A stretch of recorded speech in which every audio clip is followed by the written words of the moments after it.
Okay, we have Shifting Melodies, Chapter 7. I got more time and I got nothing to do, so I will read one more chapter. And we'll see how many chapters this becomes. I have no idea.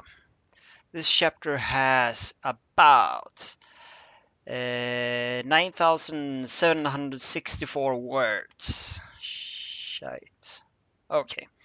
Anyway, chapter 7. Don't blow it out of scale. Grinson Gosmer, a battle-hardened Thestral, and the head of Canterlot Royal Council. In his long years, he had seen just about everything, from the return of several dragon deities to the ascension of a young unicorn into graceful unicorn. As far as what a pony were capable of, he has seen the best and he has seen the worst. Econ was far from perfect, and the prosperity they enjoyed could also make one greedy, always wanting for more. Right now, he sat on his large desk, newspaper clasped in his shaking hoofs.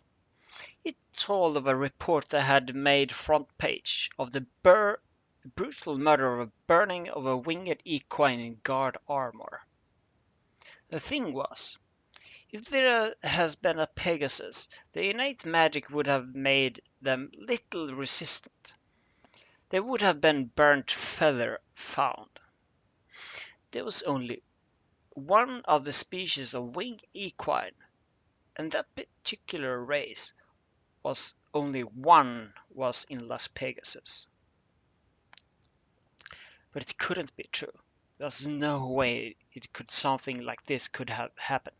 She was too careful, too strong. There was no way. He slowly placed the paper on his desk. His breath was ragged and his eyes held one emotion. Pure, unrelated rage. Whoever did this, they would suffer the same fate. Grissom would see them burn. He was so caught up in preparing to march on Las Pegasus, he failed to see the beautiful unicorn enter the room. She was watching him with an amused smile until she finally took off her presence. Moonsong, he rasped. His voice could barely be taken from. Our little girl, she is just fine, she said with a bright smile. She placed the letter on the table, one that had already been opened and read by the unicorn. I received this an hour ago. Grinsom all but snatched the note in his and his golden eyes scanned the page. After reading the about dozen times, he placed it back on the table and sighed, a great weight lifting from his shoulders. Is it true? Is this letter truly written by her? It's her mouth reading, and my mother's intuition is never wrong. Well, it's a difficult situation. Our girl is just fine. He sighed again, and he fell into his chair, the mirror moving to rub the built-up tension from his shoulders. All right. I knew she wouldn't be taken from us so easily, but still, that was quite a scare. And now you know how I felt about your time with the guard, she said in a sweet tone, as her hoofs pinched his shoulders hard. And yet, you said I was a fool to worry. Okay, I get it, he winced. She released the grip and smiled again. Still, we should pay her a visit once this is all over. She has a lot of explaining to do. Bet she does, Grinson agreed, as he read the letter once more. His gaze turned to steely determination, and he frowned again, this time in annoyance. I dare to find exactly who this level ledger is, and why does she outline his name with hearts? Oh dear. Over in Las Pegasus. I thought I was supposed to be the one feeding off you, the changeling commented as he read the newspaper.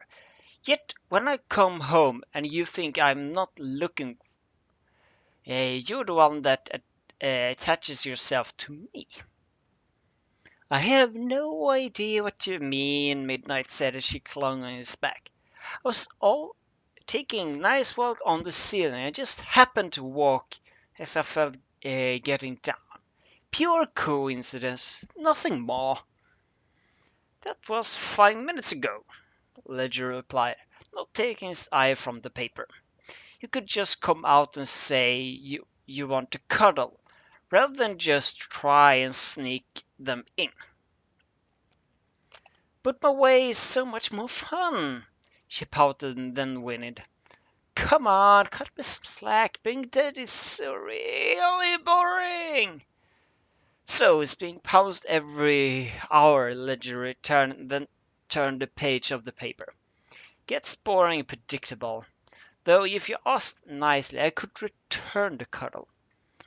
Song slowly loosened her grip and shifted to one side, effectively swinging vertically and hanging from his belly. She crawled up so her forehooves were wrapped around his neck, her legs around his waist. Hugs? She blinked, Ledger's side and put the paper on one side before spinning and sitting on his haunches, drawing the thistral in for a hug.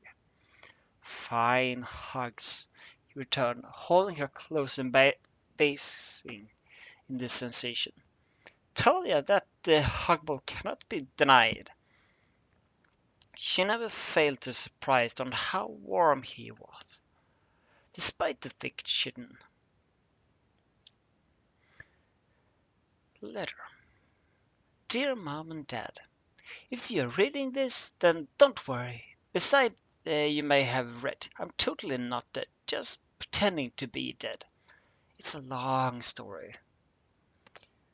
Things have gotten complicated here in Las Vegas.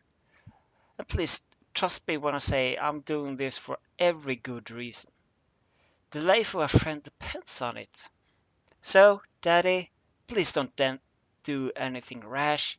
I have everything under control, and it all should be wrapped up in a week or so.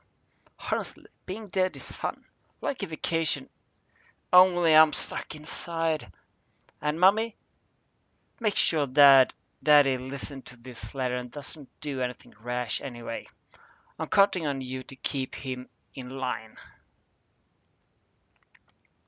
Also, I'm giving this I'm living with this great guy. His name is Level Ledger, Heart, and he's just about the bestest of friends ever. He's a little different from most aliens. And I met before, but trust me, when I say he's a great bug guy, I mean guy. Uh, anyway, that's all love, and I'll see you guys again soon. All the love, Midnight Song. I don't get even. Grissom sighed in a face tubes. A reaction he'd taken every time he read the letter. And this Ledger fellow. Word seems to fail at the moment. Smitten? His wife suggested. It appears to be the case. What's that little slip here? Why as durable as it is? It means something. There's something our dear Midnight didn't want us to know. Crimson stared at the line. But what an question could that mean? Boyfriend? No. She had just said that if that was the case. Then thought occurred. One that disturbed him greatly. He pressed a button and buzzed in his assistant. 5. Get the list of known infiltrators. The LP one. Yes, sir, he said with a bow and left the room. Grissom stared back at the letter and frowned. Just what had his little girl gotten herself into? File quickly returned and Grissom scanned the list. His scowl deepened with each page. None of them with level ledger, or any mix of those words were listed as registered, or on the watch list. Which meant that he'd either jumped a conclusion, or that there was an unregistered one. And both thoughts were quite concerning. "What are you doing, Midnight?" he muttered. "Midnight, what are you doing?" Ledger asked as he backed up slowly. Midnight stalled closer and licked her lips. Just curious. What does chin taste like? It's sort of like licorice. I'm bored and curious, and that's a dangerous combination. Along with that undercurrent of lust in your being. Yes, it's all dangerous combination, Ledger pointed out as he unknowingly scooted even closer to the wall. I don't think I like where you're looking, Midnight. Well, I wonder if the silver and black parts have different flavors, she replied, like it was the most obvious thing in the world. You're sweet on the inside. Let's see about the outside.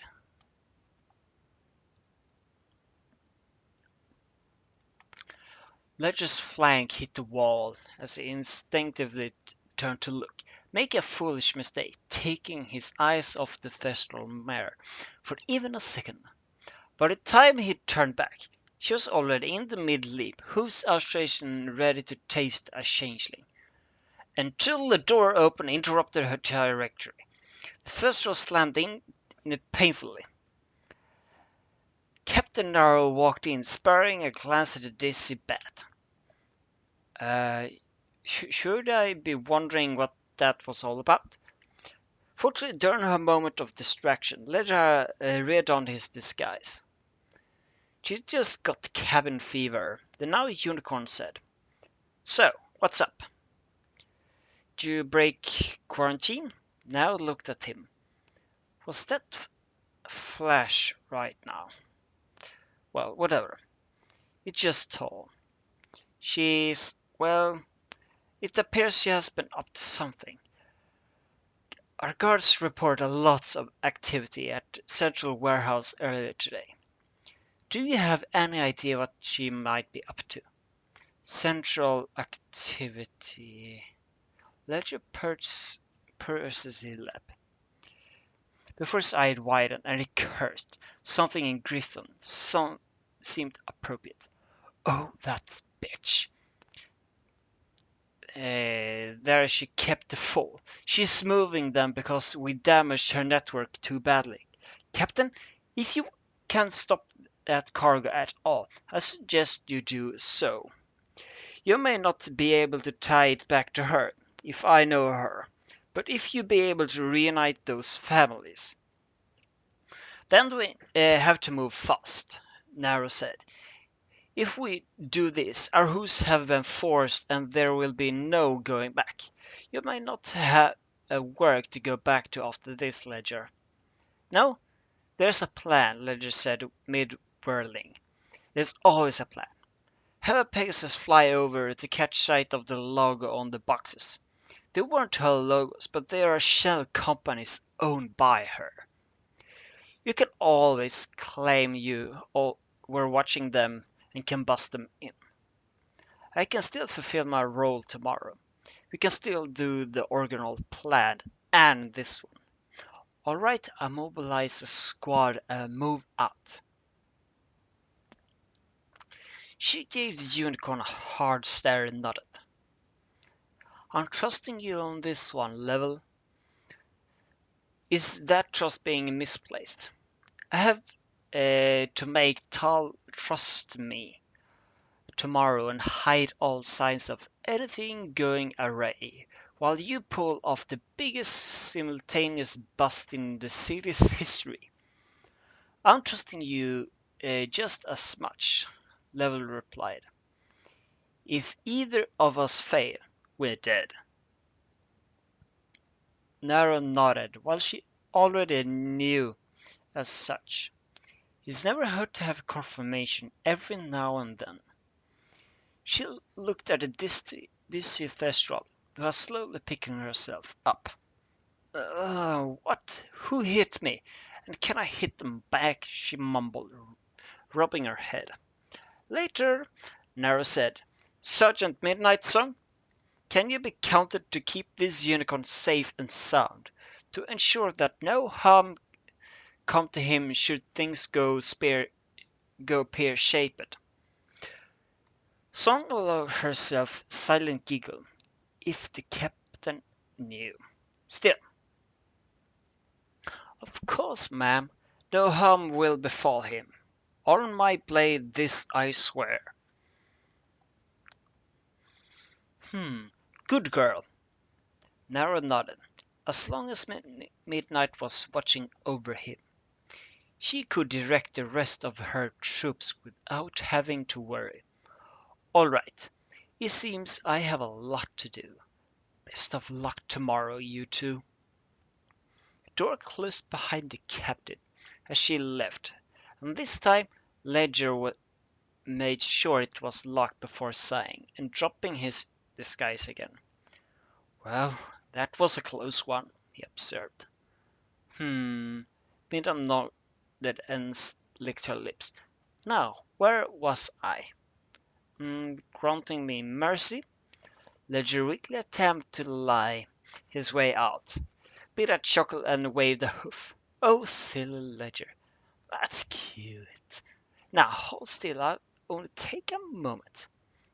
Drone let off a panic yelp and attempted to dive way out of the way. Poorly. Yeah. Express to Las Pegasus? Should only take a moment to punch that out. Gonna need a name, though. The cult behind the ticket counter said. Grinson Gosmer, a Moonsong.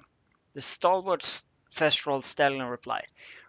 We request private carriage in the name of Her Highness Princess Celestia. The cult looked up at the list of names in his booth, nodded, then punched a few keys before turning a pair of train tickets off the roll and holding them in one hoof. Normal fare for two of Las Pegasus, 6 bits. Express fare, 12 bits.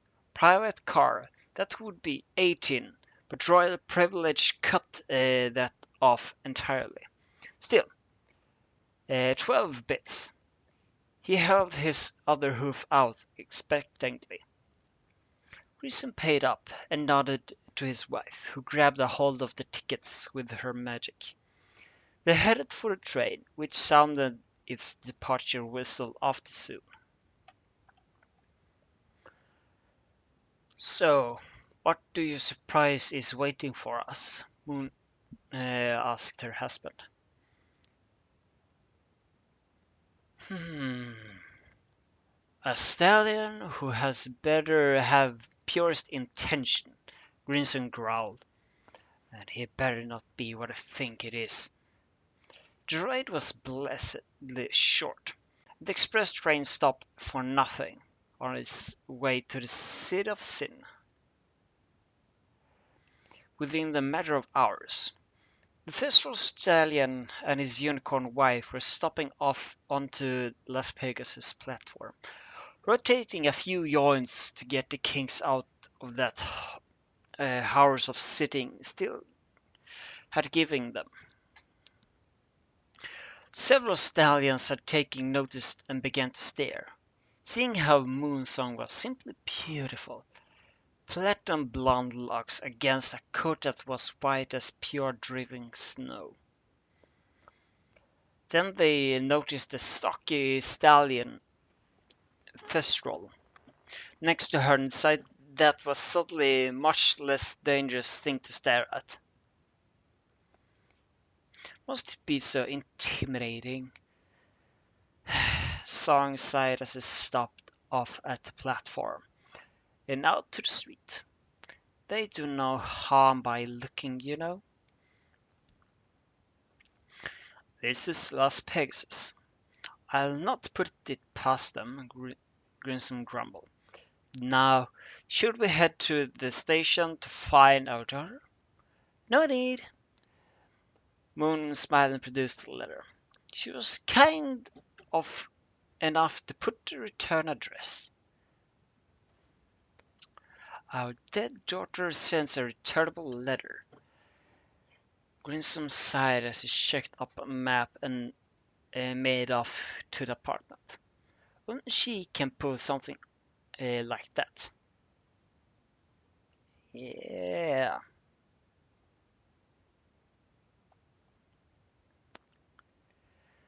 Minda suddenly sneezed, spraying mango juice all over a level. You're lucky my carapace is extremely easy to clean. The changeling grumbled as he moved to stand up from the couch. Back in a minute. Once the couple reached the building, Grinson was first to enter and noticed the landlord sitting behind the counter, newspaper in his grasp. Grinson's eye twitched as he recognized him from the dossier he read during the trip. He cleared his throat to the garner attention. The earth pony behind the desk lowered his paper and raised an eyebrow to the couple. Ah, hello. Renting or visiting?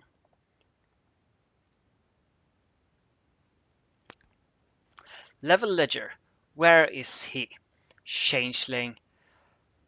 Grinsom's tone was cut and short. He had no time for games. The stand behind the desk side put both forehoofs on the table. You know the terms of our agreement, he said.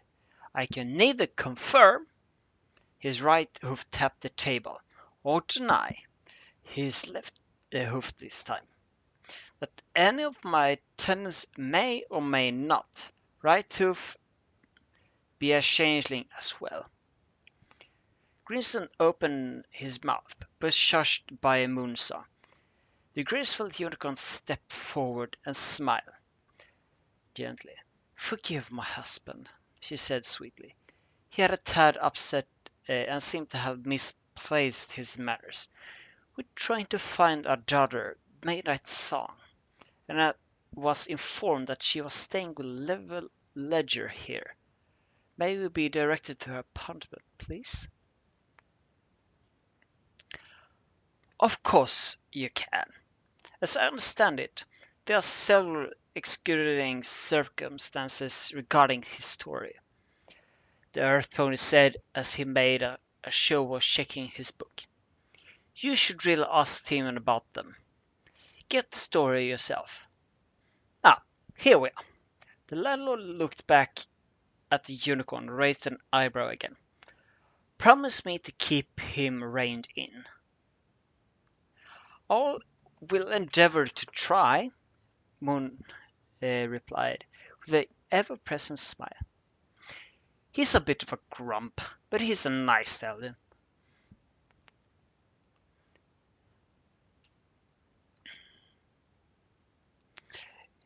I'll be nice when I find my little girl, Grinson grumbled under his breath. 204. And do not try to disturb the other attendants too badly, the landlord informed the couple. Moonsong nodded once more as Grinsom already made a beeline for the stairs.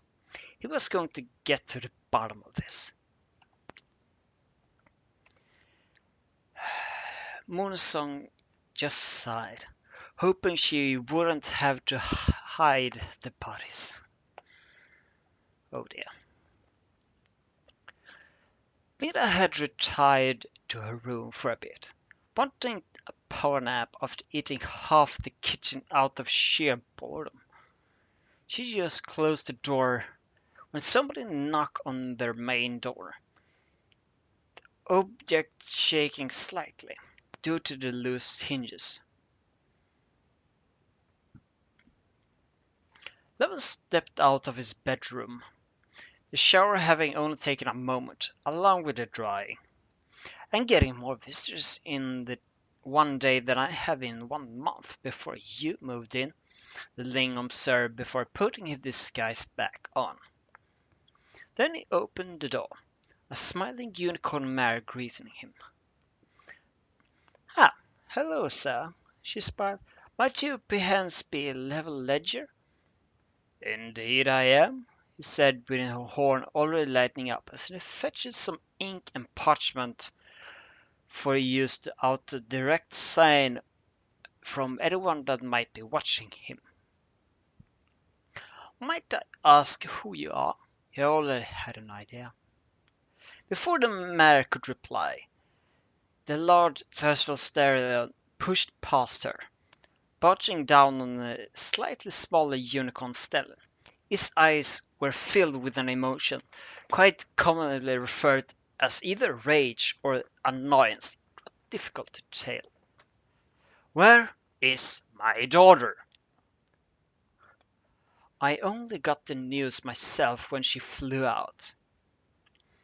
Didn't come back, and showed up in the morning paper," this unicorn said, displaying the note hovering over his back to see. "Play along. Walls might have ears. She's fine. I assume you are Midnight Song's parents, then?" "I'm terribly sorry for her loss."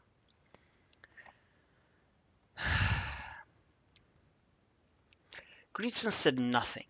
He turned to his wife, who offered a solemn nod in return. The quill was yanked from his grasp by her magic and added a footnote.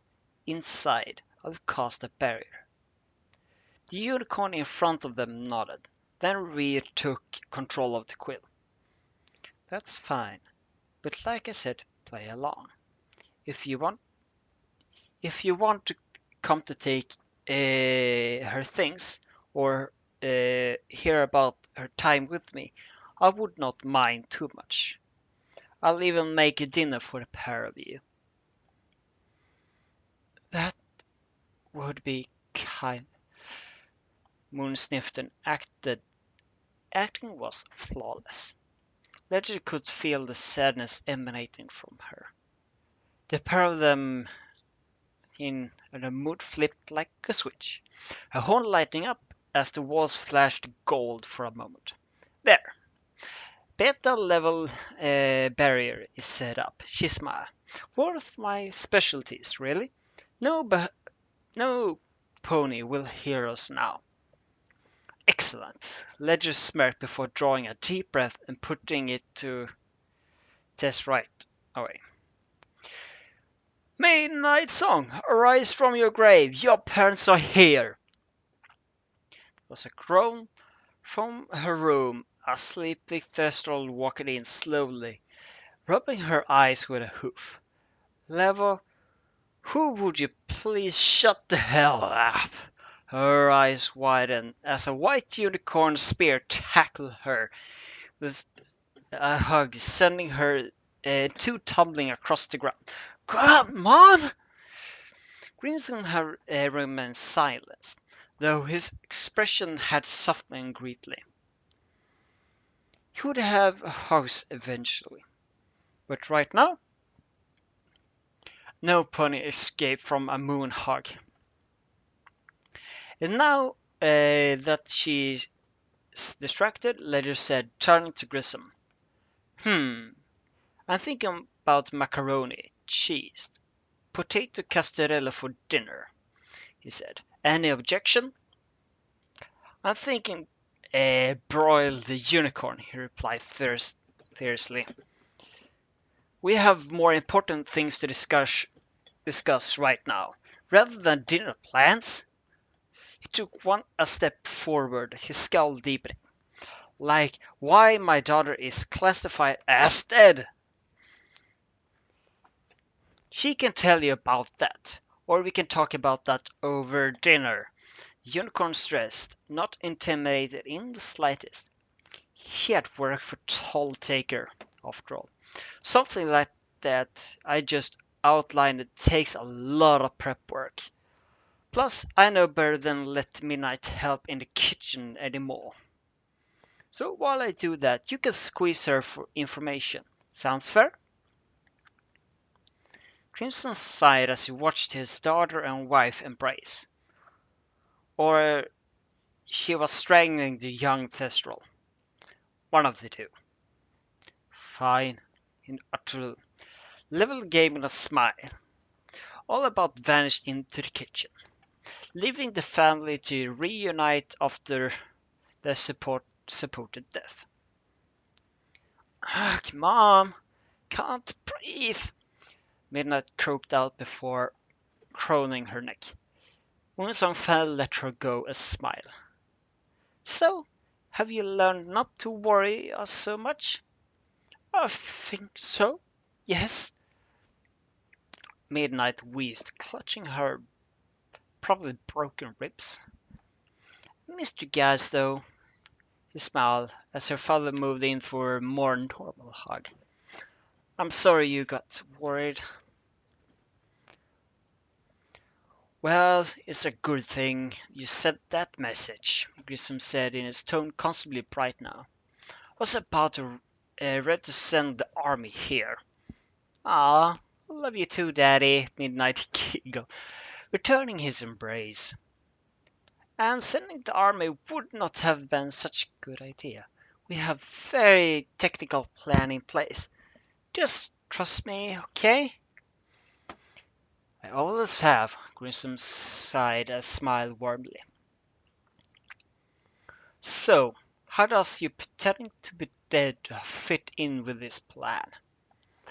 Well, explaining that would take a while. So let's wait for Lev to finish his awesome cooking and we'll discuss it then. Speaking of, her mother cooed, pulling her daughter back in a less deadly hug. Just who do you know that handsome colt is? He yours yet? Mom! Midnight blushed deeper and red. Sighed. It's kinda complicated with him.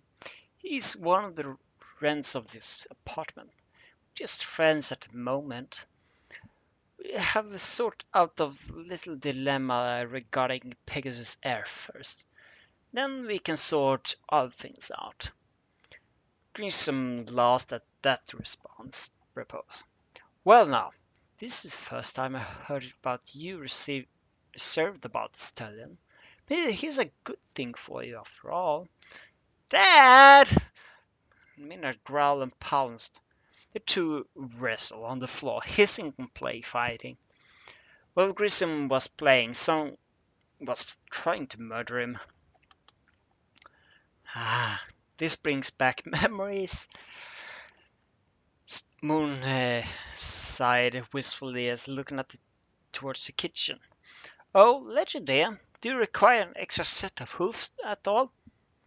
Not at the moment, the unicorn said as he walked out, horn aglow. Just smelting the cheese now. After all, I need just to put everything together in a pan and set it to bake. That is one that Frederick admits I'm better at him. At least. It pays to have magic at times. Moon smiled knowingly. Well, regardless, do sing out if I assist. Ah, I wouldn't give for one of your meals again, Midnight sighed, having wrestled her father into submission. There's something to be said for homemade meals. It just has something that no restaurant can compete with. You are too kind, dear.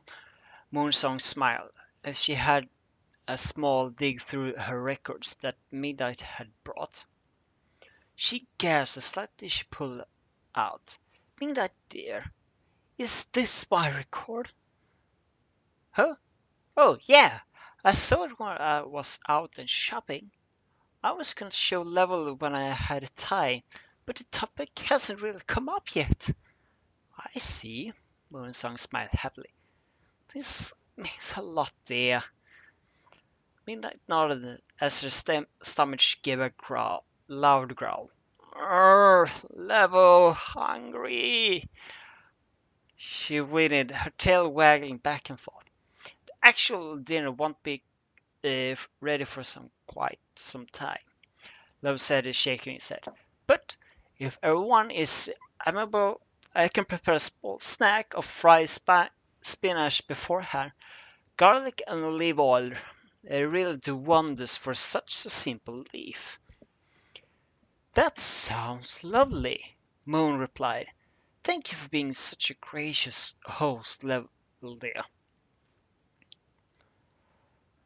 "Not a problem at all. But if you could, please have her curb her eating habits. With one of us currently alive at the moment, I'm not sure to be able to feed her for much longer." The stallion commented with a small grin. "If I didn't know any better, I would swear she was pregnant. The way she going through the fridge." Both Moon and Grissom paused at the unicorn stallion. Suddenly the two had concerned parent in his face, one looking quite excited, the other wondering how many ways he could be dissected. "I did say, if I didn't know any better," he clarified. "While I may not be privy to any of her apparently precocious past, I myself have done nothing more insertive than hug her." Winsome, while Moonsong little dejected. "Darn! And here I was hoping for some grand falls. Midnight, when are you going to settle down and get married?" "Oh dear.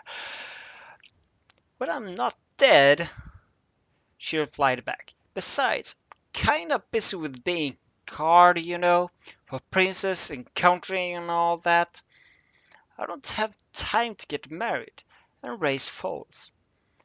Moon was about to respond, but Midnight raised a hoof. "Look, we're not looking for this about right now. I'm stressed enough as it is."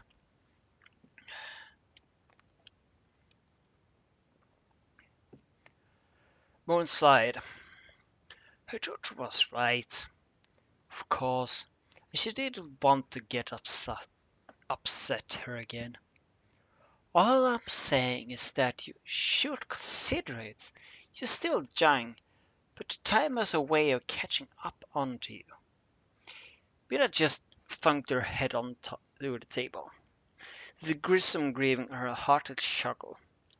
Moon glared at him, her ever-present smile just making it all more terrifying. "And what's just so amusing?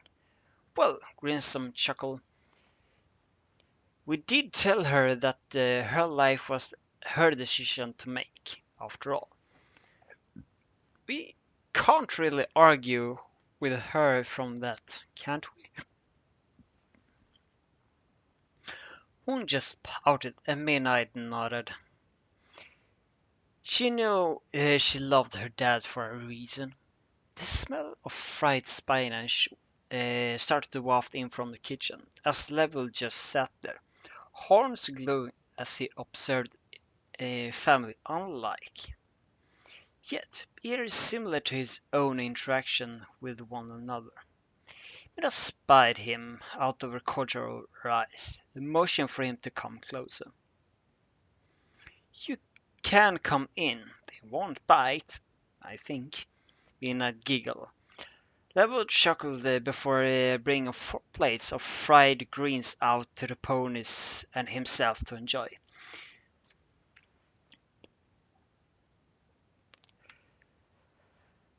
"It's simple, yet it never lasts whenever it's made," Lever pointed out. "I always prepare to put some away, yet he always vanishes before he gets there." He took a seat on the couch in the living room and started to nibble at his own plate. Horn still glowing and prepared the main course from afar. Especially now that I'm here.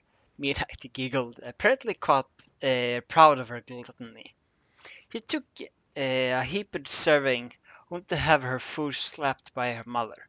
How? What's that? Hey, Mom!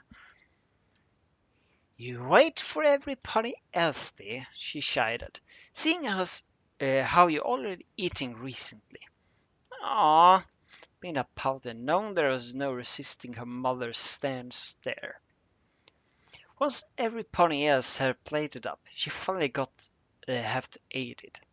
Simply grabbing the bowl that the Spanish was in, and again was slapped for it. Midnight Song, show some manners. Moon chided again. Some ponies might like seconds, so eat in moderation, dear. Minute sighed, pushing the bowl back and taking a smaller serving. Yes, Mom. With a final burst from his horn, Level stopped casting and nodded. And that's the dinner in the oven. Should only take about half an hour to finish baking. Unicorn took another bite from the delicious green and looked from Midnight to her family, enjoying the love they shared for one another, and refraining from touching it, barely. We have some time, Grissom said. Can you explain what's happening, Midnight? The Thistral Mare offered a look to Ledger, as if asking if she should tell them the whole story, minus the whole changeling thing. With a soft shake of his head, Level spoke up instead. It's real simply when you understand one basic fact, sir. Level asked as he cleared his mouth. I'm the bookkeeper of Pegasus Air. I'm trying to change that. I see you attempting an inside job then? You seem the far share of that. That's risky. You got some guts, kid, I give you that. Yes, well, that's the trouble. Toll has been experienced lately. She had ordered me to kill my roommates on suspicion that the leak was a combination of me taking homework with me, stealing it, and giving her to her fellow guards. Levis said before taking another bite at midnight with a hoof for her to pick up the story. And well, disguising a dummy and burning it was my idea actually, Neda continued. While it wasn't my most, thought out plan, it was the only way I could see that it didn't require to put Level in protective custody or getting him killed. It soon occurred to me after that you guys would panic. Well, I agree it was not the well thought plan, Grissom nodded. But it was an excellent display of quick thinking, wit, and you made me quite believable. You becoming quite a man, Midnight. Hehe, Midnight blushed and giggled as Level could feel the ego rolling off her. Hello, I'm taking a pause here. Okay, I'm doing some.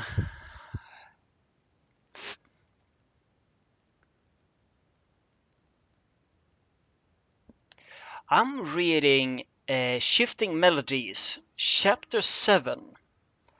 And by the way, I'm putting this up on YouTube on my channel. So you know. Probably I have about. I have just newly reached 100 subscribers. Yes. So, shall I continue? Yeah. Yeah. Yeah. I can give you the link to what I'm reading.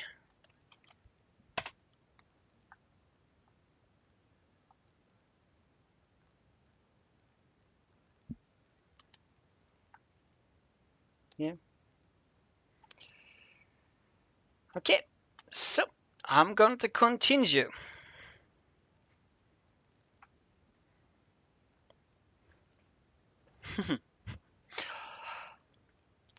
So, continuing. Let's not get our head ahead of ourselves, Grinsom stated as he finished his food. Now, the question is, how long do you intend to keep up this charade? Just until tomorrow, then I punched out. Lev said as he polished off his plate as well. I have the job of distracting Toll and making her trust me while the LPPD and the local guard pull off all her legs under her. So, a risky do-or-die mission, huh? Grinsom let out a low chuckle. I remember who he was in charge of the guard here. Captain Narrow. She got a pair bigger than most stallions I know. I wonder if I could. Not the snowball's chance in Tartarus. Both Midnight and Moonsong snapped. You are not joining in on this. Oh, come on, I'm not that old, Grinsom grumbled.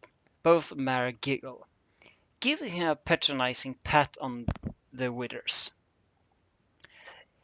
Age doesn't seem to be a factor.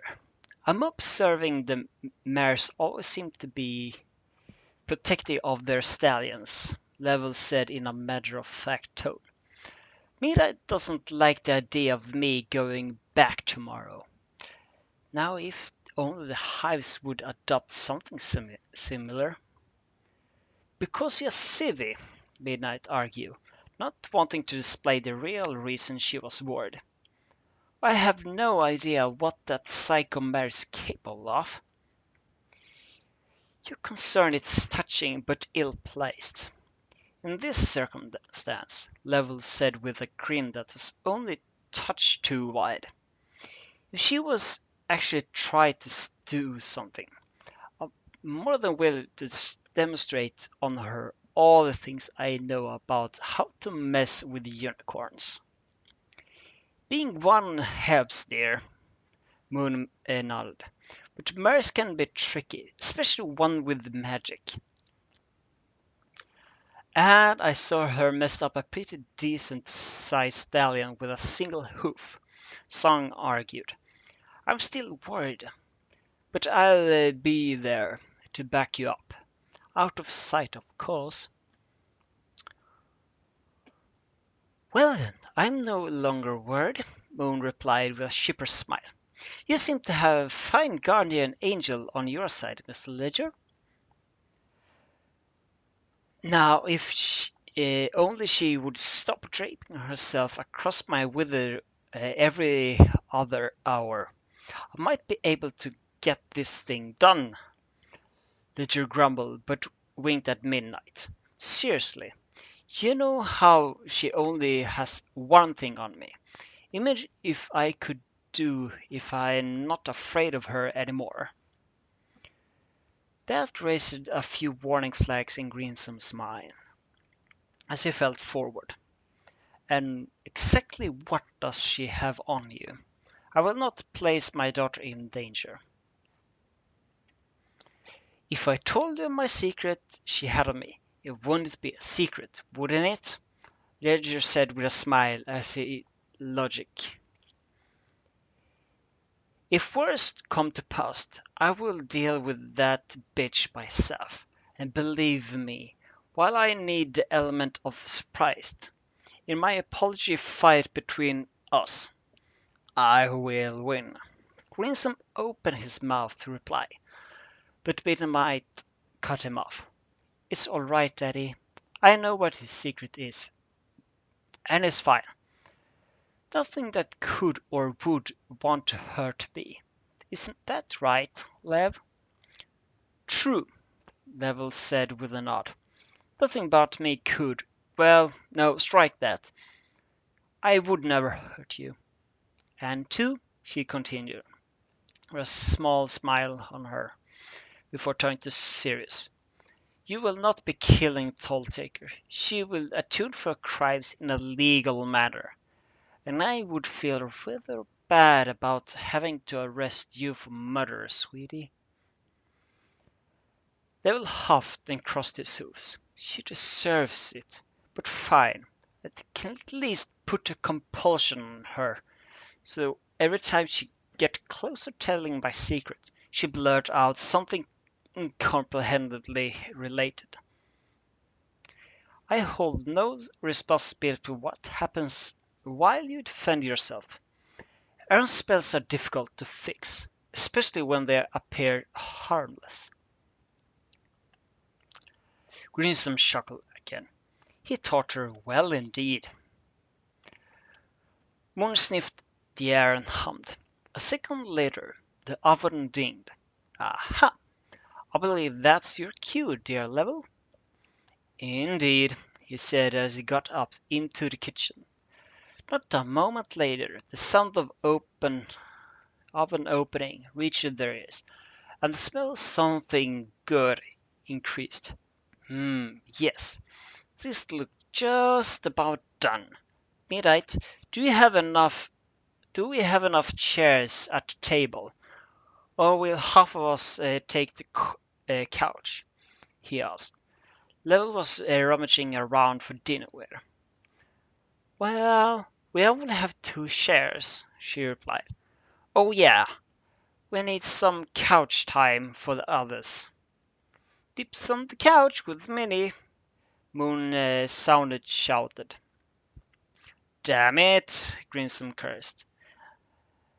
Actually, it makes more sense if I join you, ma'am, Lev said as he poked his head out, before pointing at his aglow horn.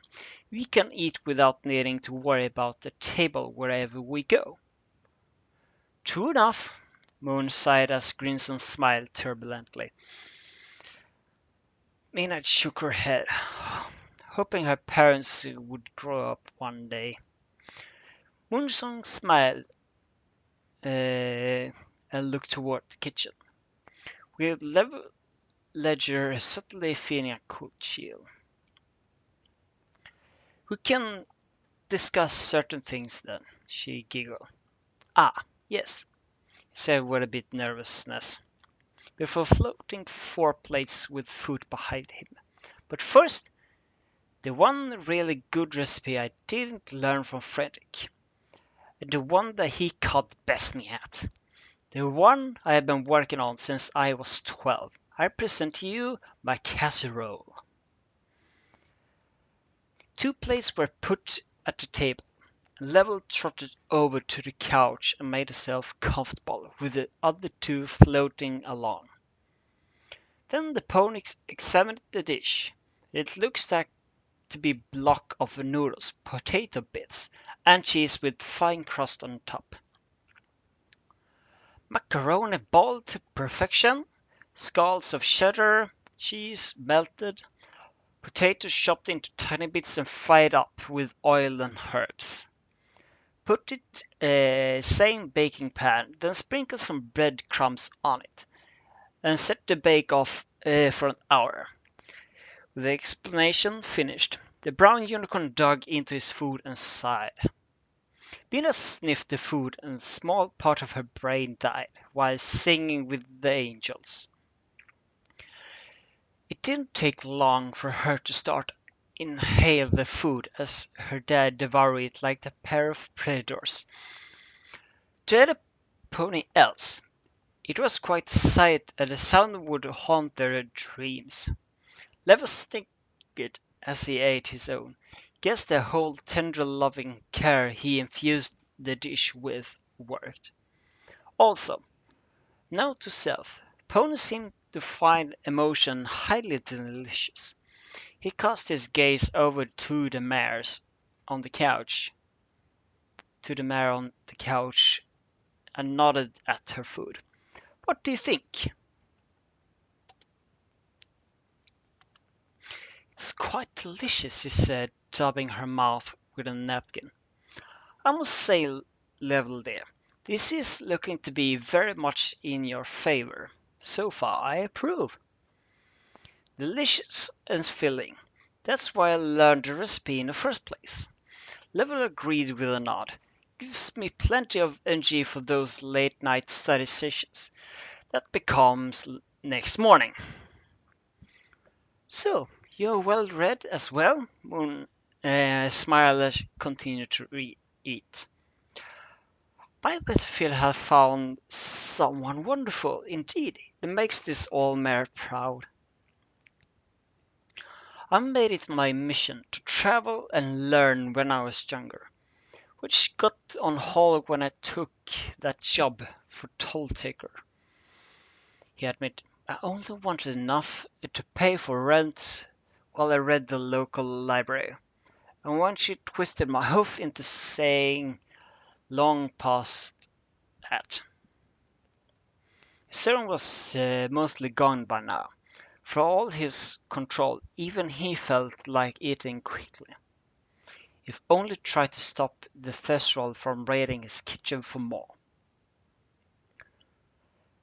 You had a tough time, huh? Moon said gently, giving the two bats an eye as they caught them creeping into the kitchen. As I slinked back to the table, she chuckled lightly, sounding like a clear crystal ball. Well, you seem to have taken a good